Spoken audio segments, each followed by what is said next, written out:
বেগম, আমি খাটে বসতেছি, তুমি আমার জন্য চা আর গরম গরম রুটি বানিয়ে নিয়ে আসো তো, আজকে মজা করে খাবো।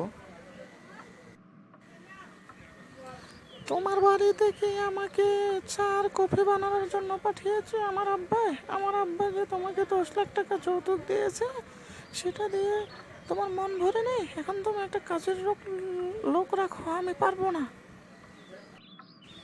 তোমার আব্বাই তো আমাকে যৌতুক দিয়েছে ঠিক আছে, কিন্তু সেটা তো আমার বিয়ে বাড়িতে খরচ হয়ে গেছে, তুমি বারবার এই কথা বলো কেন? বাহ, আরে বলবো না? তোমাকে 10 লাখ টাকা দিয়ে আমার আব্বা কিনে নিয়েছে, তাই আমি যেটা বলবো তুমি সেটাই শুনবে। তুমি আমার জন্য কফি আর চা নিয়ে এসো, আমি শুতেছি। হায় রে যৌতুক, তুই আমায় কি ভেজালের মধ্যে ফেলাইলি! যৌতুক নিয়ে আমি আজকে মহা বিপদের মধ্যে আছি, সংসারে শুধু অশান্তি আর অশান্তি আর অশান্তি।